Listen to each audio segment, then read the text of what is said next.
ये कब तक हम ऐसी फ्रॉड बातें करते रहेंगे यार, पता नहीं कब तक। गुरु जी, आप काफी वर्ष रशिया के अंदर रहे, लेकिन जिस तरह जो अभी परिस्थितियां चल रही है, मेरे को वैसे ये प्रश्न करना नहीं चाहिए, लेकिन यूक्रेन और रशिया के बीच में, क्योंकि आदमी जहां रहता है स्वाभाविक है उसका प्यार और उसका स्नेह वहां हो जाता है। रशिया और यूक्रेन के बारे में आप क्या कहना चाहेंगे?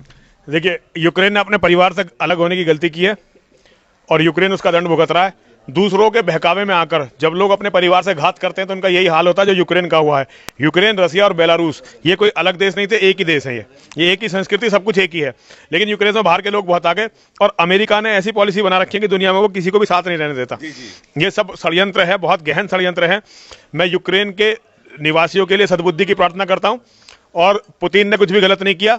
जो एक स्वाभिमानी व्यक्ति को करना चाहिए पुतिन वही कर रहे हैं और पुतिन बिल्कुल ठीक है, कहीं पुतिन गलत नहीं है। क्या आपको नहीं लगता कि रशिया जानबूझकर, अमेरिका जानबूझकर इस बात को बढ़ावा दे रहा है? वो नहीं चाहता कि रशिया युद्ध में। देखिए सुनिए, अमेरिका अपना काम कर रहा है, वो अपने हित के लिए लड़ते हैं। दुनिया में जो कौम अपना हित नहीं करते उन कौमों को बर्बाद कर दिया जाता है। इसके लिए हिंदू सबसे बड़ा उदाहरण है। हिंदू बकवास करते रहते हैं, अपनों का कुछ करते नहीं है तो बर्बाद होते रहते हैं। रशिया ने वही किया जो रशिया को करना चाहिए, अमेरिका वही कर रहा है जो उसे करना चाहिए। अमेरिका ने आज तक अपनी जमीन पर कोई लड़ाई नहीं आने दी और अमेरिका सबको बाहर ही लड़वाता रहता है। ये अमेरिका की पॉलिसी है, तो अमेरिका अपना काम कर रहा है। रशिया की पॉलिसी है कि हम अपने यहाँ कुछ किसी को कुछ होने नहीं देंगे, वो अपना काम कर रहा है। हमें रशिया से और अमेरिका से कुछ सीखना चाहिए इस समय। कुछ तो सीखो। हिंदू किसी से भी कुछ नहीं सीख रहे, ये हमारा दुर्भाग्य है। बाकी हमें सबक लेना चाहिए यूक्रेन से। अपनों के साथ विश्वासघात करने का क्या हाल होता है ये यूक्रेन ने देख लिया और यूक्रेन जाएगा फिर भी रशिया के साथ ही जाना, अलग तो जाना नहीं है, क्योंकि वहां की भौगोलिक परिस्थितियां ऐसी हैं, वो कैसे अलग जाएगा। और हर आदमी को अपने परिवार में रहना चाहिए। परिवार से बाहर जाने वाले आदमी ऐसे नष्ट होते हैं। कैसे बनेगा अखंड भारत? कैसे बनेगा? मुसलमानों के साथ अखंड भारत बनाओगे? पहले तुम जिंदे तो बचो। अखंड भारत तो बहुत बात की बात है, तुम्हारी ये धरती छीनने वाली है। ये हिंदुओं को झूठे सपने मत दिखा। अखंड भारत तो बनने का, जब तक तुम इस्लाम से लड़ने का गूदा अपने दिल में पैदा नहीं करते, अखंड भारत की तो बात ही करनी बेकार है। अखंड भारत मतलब का बनना है असल अखंड इस्लामिस्तान। अगर अंग्रेज ने इस देश का बंटवारा नहीं करवाया होता तो आप लोग कहीं या तो नमाज पढ़ रहे होते या मर चुके होते।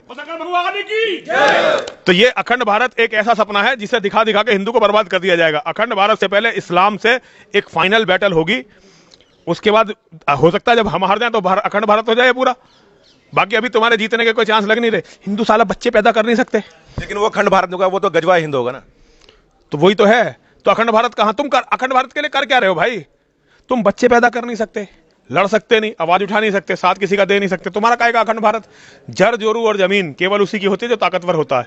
जो ताकतवर नहीं होता ना उसके पास जोरू रहती है, ना जमीन रहती है, ना उसके पास धन रहता है। तो हिंदू कमजोर है, कायर कौम, गद्दार कौम, अपनों को मारने वाली कौम, अपनों से लड़ने वाली कौम। इस कौम में तुम्हारे पास एक नेता नहीं, तुम्हारे पास एक धर्म गुरु नहीं जो धर्म के लिए लड़ सके, तुम्हारे पास एक सरकारी अधिकारी नहीं, तुम्हारे पास एक संगठन नहीं।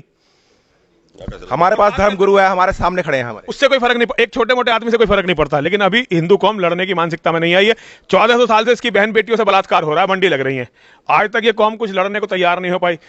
यहूदियों ने थोड़े दिन मार खाई, आज यहूदी दुनिया की सबसे विजेता कौम है। रूस के एक आदमी को हाथ लगा के दिखाओ ना, वो मार के दिखाते हैं। जर्मनी में करके दिखाओ ना। ये हिंदू को इजराइल यहूदियों का इजराइल है। तो भैया ये हिंदू कौम को पहले जो है स्वाभिमान का जिंदा रहना सीखना पड़ेगा। जब तक ये कौम स्वाभिमान का जिंदा रहना नहीं सीखती, तुम अखंड भारत, तुम इस बचे कुचे भारत को बचा लेना तो बहुत बड़ी बात होगी। 2029 में भारत का प्रधानमंत्री मुसलमान बनेगा। एक बार भारत का प्रधानमंत्री मुसलमान बना ना, उसके बाद एक भी हिंदू की औरत अगर 20 साल में उसके घर में रह जाए तो हाँ, जहां हमारी कहीं समाधि वमाधि बनी हो ना तो उस पर जाकर पेशाब करके आ जाना। एक बार भारत का प्रधानमंत्री मुसलमान बना, एक भी हिंदू औरत को 20-25 साल में घर में नहीं छोड़ेंगे, एक भी मंदिर नहीं छोड़ेंगे, एक भी तुम्हारे लड़के को जिंदा नहीं। तुम कर क्या रहे हो?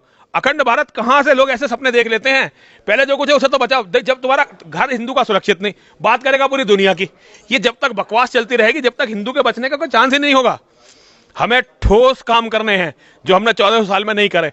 पूरी दुनिया में इस्लाम ने हमारी धरती की 85% जमीन हमारी छीनी जा चुकी है।